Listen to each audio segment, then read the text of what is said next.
Hey, what's going on guys? Dante Trades here. I'm a six-figure trader, and in this video, I'm going to teach you how to pass 50K Apex accounts easily. I'm going to go over my 50K results. I'm going to show you pro strategies and show you the exact trades and setups I use to pass so that you can do this and get funded consistently as well. And also, I'm going to show you the how to pass rhythm, tips, tricks, and strategies. I've done this with Apex, Alpha Futures, Take Profit, Trader, etc., Lucid. So this works across all different prop firms, every account size from 25K all the way up to 150K. So let's jump right into it. Now, before we actually jump right into it, you can use my code Dante Trades to get the very best discount when it comes to Apex. You're usually going to get 80 to 90% off when you use this code Dante Trades, and it's always going to give you the very best discount for when you're watching this video. So if you're watching this video in the future and it's a holiday or New Year's or whatever have you, the code Dante Trades will forever always give you the absolute best discount that they offer on the website. And also as well, it helps the channel, so it's a win-win for us both there, and appreciate if you use that code Dante Trades to get your Apex accounts. Now let's actually go straight into my results. Now, as you guys can see here, I took my first trade actually on February the 10th, and that first trade was actually a loss. And then what happened after that is I totally forgot that I had these accounts for 3 weeks, and then 3 weeks later I took another trade in the account, and it was a $643 trade. And then yesterday I took, I believe, 1 or 2 more trades, and then we actually passed. So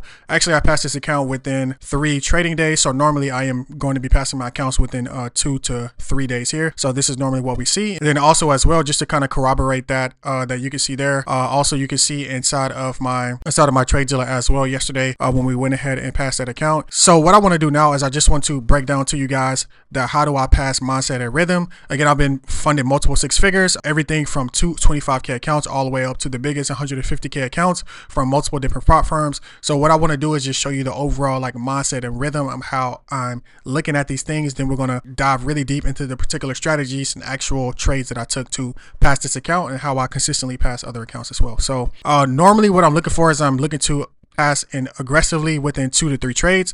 This is the most inefficient way that I found. Now I used to try to pass in 1 trade, but this is a bit too aggressive. As you guys saw literally on this account here, the first trade that I took was not a win, but I was able to take 2 to 3 more trades after that and pass that account.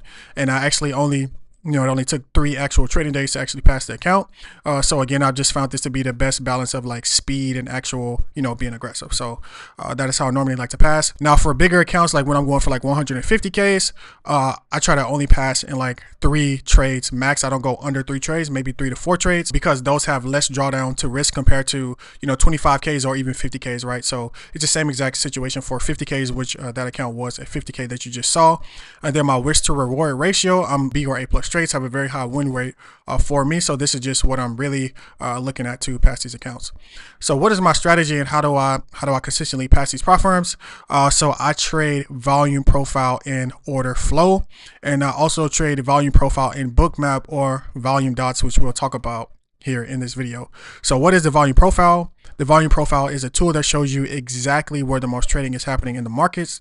This lets you see the true volume and liquidity behind the markets, and is used by professional traders and big institutions to spot the best price levels. So why this is a game changer: the volume profile shows in real time market interest with no delays, no guessing. Most indicators out there are lagging, as you guys may know, or some of you guys may not know, but this is in real time, and this finds the true support and resistance based off actual trades and liquidity in the markets, not just some random lines on the charts. So this really just allows you to pinpoint where institutional investors are putting money to work in real time, and gives you high probability setups by following where big players are active and placing high probability trades around those areas. So the key parts to the volume profile, we have the point of control. This is where you see the most buying and selling at the point of control. So you can see this purple line here. This is called the point of control. When you get to the point of control, the price action tends to be a bit choppy, right? So the value area high, that's this green line here. Again, you can make your volume profile whatever color you want to. I just have mine's the color in this video. But this green line here, this is called the value area high. And generally speaking, when I get to the value area high, I'm generally looking for shorts off the value area high. There are some exceptions, but keeping it very, very simple in this explanation. And the value area low is the same exact thing. It's this red line here, but it's the opposite, right? So you have the value area high and value area low, right? Value area low, generally looking for longs off the value area low. Now to really break this down, like what does all this stuff mean? I like to use what I call the onion market analogy. Now imagine you go into the supermarket and let's just say the normal price of an onion is going to be $1. So you can see here the price for an onion here is $1, and within this box at $1 or around $1, that's where you just see a lot of transactions, you know, taking place within this box, because you know this is what people normally expect to see from this item, which is an onion, when they go into the supermarket. Most transactions occur here. This is considered fair value, right? Not fair value gap, but this just is the fair value, the expected value, which is a fair price for that particular item. So again, buyers and sellers are most active from there. So you get away from $1, this is going to be the value area low, right? So imagine if you go from $1 to, let's say, a 1 penny onion or a 5-cent onion. When the price gets to, you know, 1 penny or 5 cents or something like that, generally speaking, most grocery stores, if the price does get that low, they're not going to be willing to sell their onions for such a cheap price. So what happens is the price, it gets low, and then, you know, as less sellers are interested in selling their onions for so cheap, the price has to do what?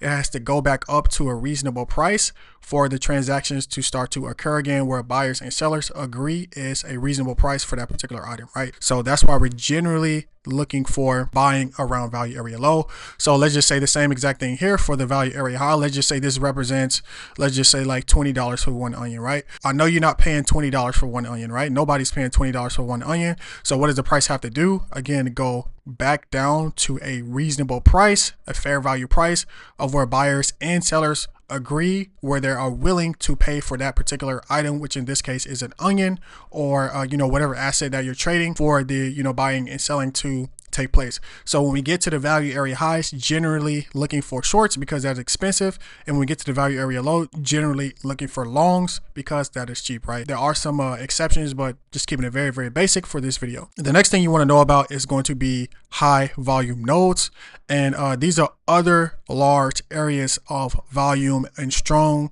liquidity zones. I like to use them as shields for my stops, and also just to like shape up my trades in general. And what a high volume node is if you look here, you look on the volume profile, you see these green areas of here, these green volume nodes. You can kind of see where the price kind of like really sticks out there, or the price kind of really sticks out there. And I drew like these boxes where you can see the price really sticks out, the volume nodes really stick out, and I draw these areas. So this one we drew like one large big box around this volume node, because what happens is when price goes into this area of high volume, you tend to see a strong reaction.